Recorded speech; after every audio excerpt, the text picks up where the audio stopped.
What happened here, June 24, 1946. 9 players of the Spokane Indians minor league baseball team die as a result of their team bus crashing and burning on Snoqualmie Pass in Washington State.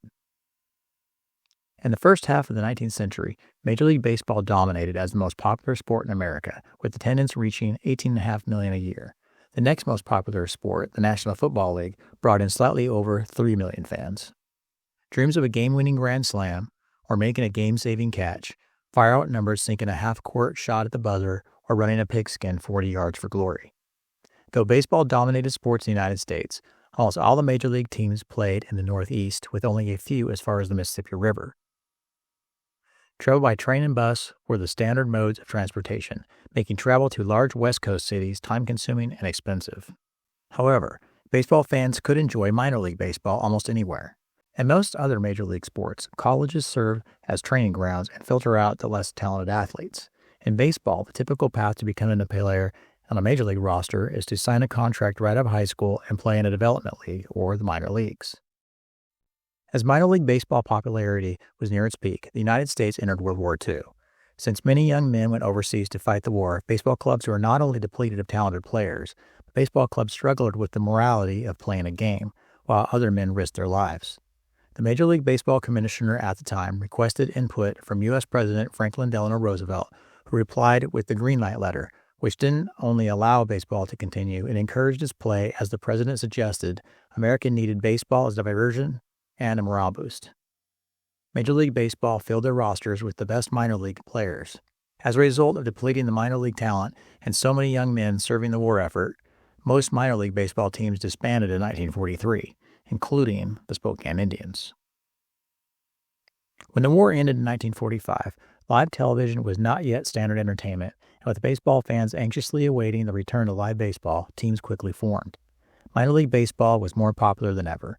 Nearly 450 teams were in existence within the next 2 seasons. Team rosters were easily filled as many young men returned from war to dreams of becoming professional baseball players and their ultimate goal of being called up to a major league team. Spokane Indians owner Sam Collins quickly put his team back together and joined the Western International League, or WIL. They would travel to cities as far as Salem, Oregon, Bremerton, Washington, and Victoria, Canada. The Indians returned to Ferris Field for their home games. Ferris Field sat near the southeast corner of Trent and Napa, west of the old Playfair racecourse. Home plate was nearest where Northern Pacific's railroads intersected. This is a view from the first base side from a dead end at 399 North Lee Street. The large AMD milling building in the back was fairly new in 1946, but at the time owned by Centennial Mills. East beyond the outfield, a large parking lot separated Ferris Field from the newly expanded Playfair Racecourse, a 5-furlong horse track also no longer existing.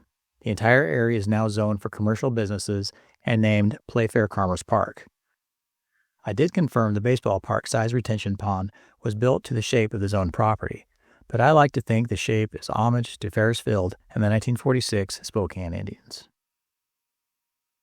Early in the 1946 season, it was evident the Indians were one of the better teams and expected to compete for the 1946 WIL championship before everything changed on June 24. Spokane was scheduled to play a 7-game series in Bremerton, Washington against the Blue Jackets beginning the next day, June 25. 15 team members rode in a chartered 25-passenger Washington motor coach bus driven by Glenn Berg. They left Spokane at 10 a.m. and were not expected to arrive in Bremerton until later that evening. The 2-lane Sunset Highway took them along a similar route of today's I-90, through the dry, nearly flat Columbia Plateau and over the Columbia River in central Washington. The team stopped for lunch in Ellensburg. Here, third baseman Jack Lorkey received notice, probably from the Washington State Patrol, that he had been recalled by the San Diego minor league team and was expected to report at once. He said his goodbyes to the team and returned to Spokane to catch a train to San Diego, avoiding the tragedy. Snoqualmie Pass was only an hour away. Berg and the remaining 14 players continued into the mountains of the Wenatchee National Forest, where a light rain began to fall. Many of the windows remained down to help the players stay cool as they continued their climb into the Cascades and over the Snoqualmie Pass summit, only 3 miles from the crash. The time was 7:30 p.m. On June 24, they could expect daylight at that hour. However, witness accounts of headlights indicate the overcast and rain were enough to darken the two-lane Sunset Highway, and based on witness accounts, light enough to see a substantial cliff to the right. The road was much more challenging to navigate in 1946 than I-90 today, as the Sunset Highway carved into the mountains and wound tightly around cliffs, with sharper turns reducing visibility.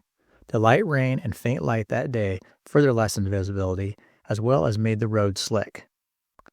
They crossed the summit, then started their descent onto the western side of the pass, which at the time was on the south side of the South Snoqualmie River, below where the I-90 eastbound lanes run today. They were 2.9 miles beyond the pass when Gus Hallberg looked out the window and down the ravine, then commented, "This would be a terrible time to go off the road." As he finished his sentence, a black car heading east crossed over the center line and into the path of the bus. Bus driver Glenn Berg swerved onto the shoulder to avoid a head-on collision. However, the car either sideswiped the bus, pushing it toward the cable and post barrier, or Berg simply lost control while evading the car. Witness Nelson Allen watched as the bus took out 100 feet of posts, like bowling pins, before the bus left the road completely. Bus driver Berg and the 14 passengers plunged over 300 feet down the side of the mountain. Bus rolled at least once, ejecting some players out of open windows, saving some of their lives as the bus then burst into flames when it came to a stop. One player was found dead 120 feet from the crash. Several men that were not thrown from the windows or could not escape were trapped inside and burned to death.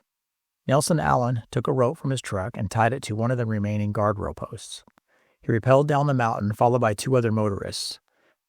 They pulled two burning players away from the bus and put the flames out of their burning clothes, but it was too late. Others in the bus were heard screaming, but Allen and the other two motorists were unable to reach them as the fire burned too hot. Some players escaped with minor injuries. Gus Hallberg escaped out a window of the burning bus as it filled with smoke. He climbed up the ravine where a motorist drove him back to an Ellensburg hospital. Other players were taken to North Bend and Snoqualmie Falls before being transported to Seattle to treat their severe burns and injuries.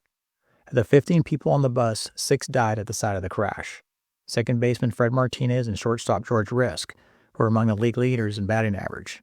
Outfielder Bob James, pitcher Bob Kinnaman, outfielder Robert Patterson, player-manager Mel Cole, at 32 years old, was the oldest to die.